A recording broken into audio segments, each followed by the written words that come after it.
Hello दोस्तों, आज हम बात करेंगे university of Delhi fifth semester syllabus के बारे में। बीए ऑनर्स संस्कृत, ठीक है।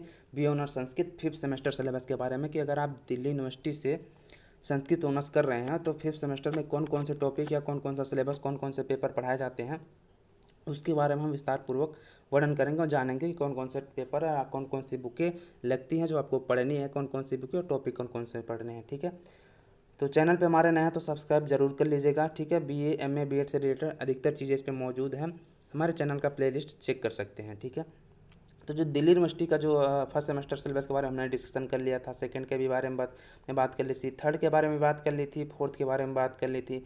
आज हम बात करेंगे फिफ्थ सेमेस्टर सिलेबस के बारे में। बहुत इंपॉर्टेंट है भाई, फिफ्थ सेमेस्टर लास्ट ईयर है, इसमें थोड़ा पेपर अच्छे ढंग से पढ़िएगा। इसके नंबर भी बहुत कम ही मिलते हैं, ज़्यादा नहीं मिलते हैं, तो इस चीज़ का विशेष ध्यान रखिएगा। हम कोर पेपर में क्या पढ़ाए जाते हैं और S E C D S C में क्या पढ़ाए जाते हैं जी, या अदर दो दो इसमें क्या करते हैं, दो पेपर पढ़ने पड़ते हैं डी एस सी के, और एक जी। तो इसमें जी नहीं होता है ना शायद, हाँ जी नहीं होता है, इसमें जी नहीं होता है। हाँ, theatre and Sanskrit and literature दो पेपर पढ़ने पड़ते हैं इसमें, ठीक है। इसके बारे में हम बात करेंगे, क्या कहते हैं। तो देखो यार, सबसे पहले आपको जानना जरूरी है कि फिफ्थ सेमेस्टर का दिल्ली यूनिवर्सिटी में जो कोर्स होता है, वो कोर्स जो चलता है वो क्या कहते हैं, कोर्स जो होता है वो ईयर वाइज नहीं चलता, ठीक है, सेमेस्टर में चलता है। एक ईयर में दो सेमेस्टर में चलता है, ठीक है। जैसे फर्स्ट ईयर में आपको फर्स्ट और सेकंड, हालांकि फिफ्थ सेमेस्टर अगर आप देख रहे हैं तो आप अगर दिल्ली यूनिवर्सिटी से पढ़े तो आपको समझ में आ गया होगा, ठीक है।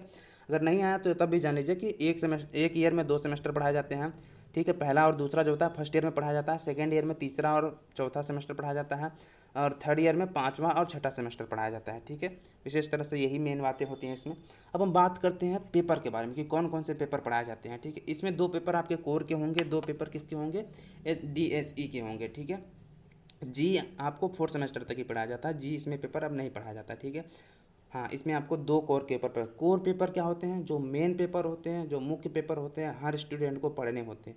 दिल्ली यूनिवर्सिटी में जितने भी 70 80 90 कॉलेज हैं, 90 कॉलेज के लगभग में, 90 कॉलेज में जिन्होंने भी बी ऑनर्स में संस्कृत कर रहे होंगे, बी ऑनर्स से संस्कृत कर रहे होंगे, हर एक स्टूडेंट को, ठीक है, हर एक स्टूडेंट को क्या करने हैं, ये पेपर पढ़ने पड़ते हैं कोर के, ठीक है।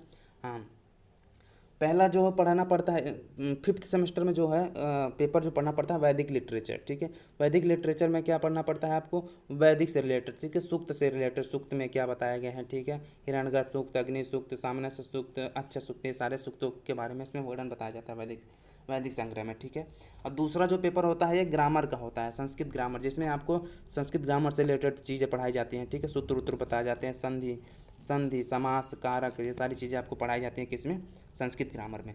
तो इसकी जो बुकें लगी हुई हैं वो क्या है, वैदिक संग्रह, मुंडकोपनिषद और लघु सिद्धांत कौमुदी, जो कि बहुत ही इंपॉर्टेंट बुक है संस्कृत व्याकरण के लिए।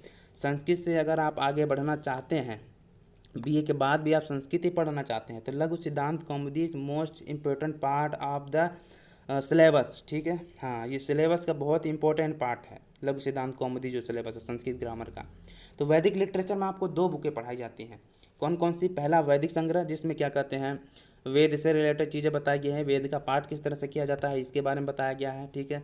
हाँ, शब्दों के बारे में, अक्षरों के बारे में थोड़ा बहुत बताया गया है, और सूक्त के बारे में बताया गया, अग्नि सूक्त के बारे में आ जाता है क्वेश्चन, अच्छ सूक्त के बारे में आ जाता है, उसके ऋषि देवता मंत्र के लिए पूछ लिया जाता है, इंद्र सूक्त के बारे में, हिरण्यगर्भ सूक्त के बारे में, सामनस्य सूक्त के बारे में, शिव संकल्प सूक्त। ये जो सूक्त जो अधिकतर जगह आप देखते होंगे question paper, BA, MA, TGT, PGT कहीं का भी, तो उसमें सूक्त के बारे में पूछा जाता है, वो वैदिक संग्रह में ही पढ़ाया जाता है, ठीक है। इस चीज़ का विशेष ध्यान रखिएगा।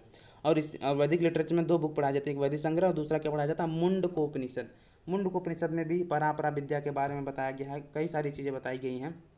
हाँ, तो वो मुंडकोपनिषद में आपको ये सारी चीज़ें मिल जाएंगी, जो कि बहुत ही इंपॉर्टेंट है, ये दोनों बहुत इंपॉर्टेंट है, मुंडकोपनिषद और वैदिक संग्रह बहुत इंपॉर्टेंट है, ठीक है। अब आते हैं सेकेंड, जो कि संस्कृत ग्रामर है, ये तो उससे भी ज़्यादा मोस्ट इंपॉर्टेंट, संस्कृत जगत में सबसे इंपॉर्टेंट क्या है, लघु सिद्धांत कौमुदी, ठीक है। हाँ, लोक सिद्धांत कौमुदी वरदराज का है मुझे लगता है, हाँ। और सिद्धांत कौमुदी किसका है, भट्टोजी दीक्षित का है, हाँ।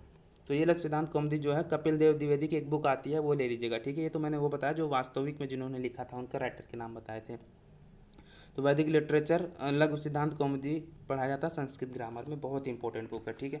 अब हम बात कर लेते हैं, हाँ, DSE, ठीक है। ये होते हैं ऑप्शनल पेपर जो होते हैं, इसमें थिएटर एंड ड्रामाटर्जी भी आपको पढ़ाया जा सकता है, फंडामेंटल ऑफ आयुर्वेद भी पढ़ाया जाता है, या फिर आर्ट ऑफ बैलेंस लिविंग, ठीक है। यहाँ पे आर्ट ऑफ बैलेंस लिविंग मुझे लगता है भूल गया हूँ।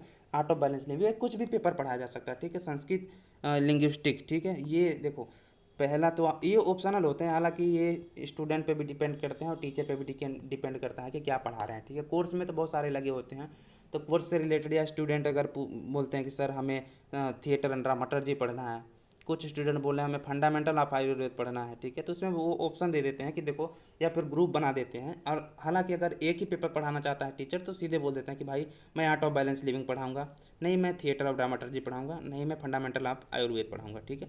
तो कोई भी पढ़ा सकते हैं, कुछ भी ऑप्शनल होते हैं हालांकि। और हाँ, पास होना जरूरी होता है, ऐसा नहीं कि कोर के पेपर में आप पास हो गए इसको आप नेगलेक्ट कर दिए, नहीं, ऐसा बिल्कुल भी नहीं है। सभी के मार्क्स समान आते हैं, सभी कोर्स को एक समान वैल्यू दी गई है, चाहे वो एडिशनल में हो चाहे कोर पेपर में हो, ठीक है। परसेंटेज सीजीपीए में आता है, जितना ज़्यादा मेहनत करेंगे उतनी ज़्यादा सीजीपीए, जितना ज़्यादा आप मेहनत करेंगे उतनी ज़्यादा आपके पास नॉलेज आएगी, ठीक है। तो theatre and dramaturgy, fundamental of Ayurveda, या फिर क्या कहते हैं आर्ट ऑफ बैलेंस लिविंग, ठीक है। आर्ट ऑफ, इन तीनों पेपर में से आपको कोई एक पेपर पढ़ना होगा, और दूसरा जो पेपर इसमें पढ़ना होता है वो संस्कृत लिंग्विस्टिक पढ़ना होता है, यानी कि भाषा विज्ञान की बुक आती है, ठीक है। भाषा विज्ञान तो 100% आपको पढ़ना ही पड़ेगा, ठीक है। अगर आप बुक लेना चाहते हैं तो अभी आप सिर्फ ये 3 कोर पेपर की बुक ले लीजिएगा, ठीक है। हाँ, 3 कोर पेपर की जो बुकें हैं वो ले लीजिएगा, और ये DSE वाले जो होते हैं ये बाद में ले लीजिएगा, जब डिसाइड हो जाए कि क्या पढ़ रहे हैं या टीचर क्या पढ़ा रहे हैं, आपके कॉलेज में क्या पढ़ा रहे हैं, ठीक है, तो ज़्यादा ज़्यादा सही रहेगा, ठीक है।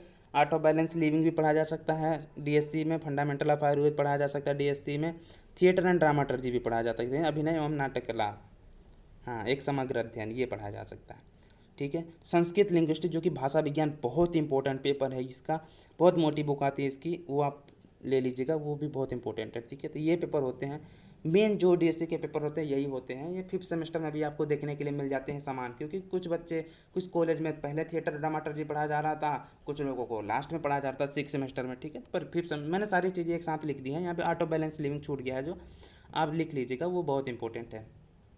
कोर का पेपर जो ज़्यादा इंपॉर्टेंट है वो, उस पर ज़्यादा ध्यान दिया है मैंने। वैदिक लिटरेचर में वैदिक संग्रह और मुंडकोपनिषद 2 पेपर पढ़ाए जाते हैं, ठीक है। वो आप किसी भी राइटर की ले सकते हैं जिसमें सारे टॉपिक दिए हों, ठीक है। दिल्ली यूनिवर्सिटी से जाके वो पूरा जो ग्रीन वाला सिलेबस आता है पूरा, वो आप डाउनलोड कर सकते हो। तो उसमें हर एक बुक के बारे में, टॉपिक के बारे, उसमें टॉपिक होता है। हालांकि ये जो बुकें हैं ना, इसमें अधिकतर टॉपिक मिल जाते हैं जो मैंने सिलेबस बताए हैं फर्स्ट ईयर सेकेंड ईयर में, first semester, second semester, third semester, fifth semester, fourth semester, fifth का बता रहा हूँ। अधिकतर चीज़ों के टॉपिक जो होते हैं दिल्ली यूनिवर्सिटी के मिल जाते हैं इसमें, ठीक है। ये तो पूरा सिलेबस है, इससे बाहर नहीं पढ़ा जाता सिलेबस जो मैं बता रहा हूँ, और टॉपिक जो इसके अंदर जो टॉपिक होते हैं उसके लिए, क्योंकि बहुत सारी बुकें आ जाती हैं मार्केट में, तो आप सोच में पड़ जाते हैं कि कौन सी बुकें लें या कौन सी नहीं। यहाँ पे जो जो बुकें लिखी पड़ी है वो जाके आप ले लीजिए। राइटर आप अपने टीचर से भी पूछ सकते हैं, या फिर मैं आपको बता दूंगा राइटर के बारे में। और वैसे भी मैंने ये सारी बुकें क्या कहते हैं ऑलरेडी चैनल पे डाल रखी हैं, ठीक है। तो thank you so much all of you. Channel पे हमारे नए हैं तो सब्सक्राइब जरूर कर लीजिएगा, वीडियो को अपने दोस्तों तक शेयर जरूर कीजिएगा। कुछ भी क्वेश्चन पूछना है तो कमेंट कर सकते हैं। कुछ पर्सनल अगर पूछना है तो हमारे चैनल हमारे इंस्टाग्राम IMPRIJAY पर पूछ सकते हैं, डिस्क्रिप्शन में लिंक मैंने दे दिया है। मिलते हैं नेक्स्ट वीडियो में, जिसमें हम बात करेंगे 6th सेमेस्टर सिलेबस के बारे में, DU के BA ऑनर्स संस्कृत का, कि उसमें क्या क्या पढ़ाया जाता है। तब तक के लिए आप सभी का बहुत बहुत धन्यवाद।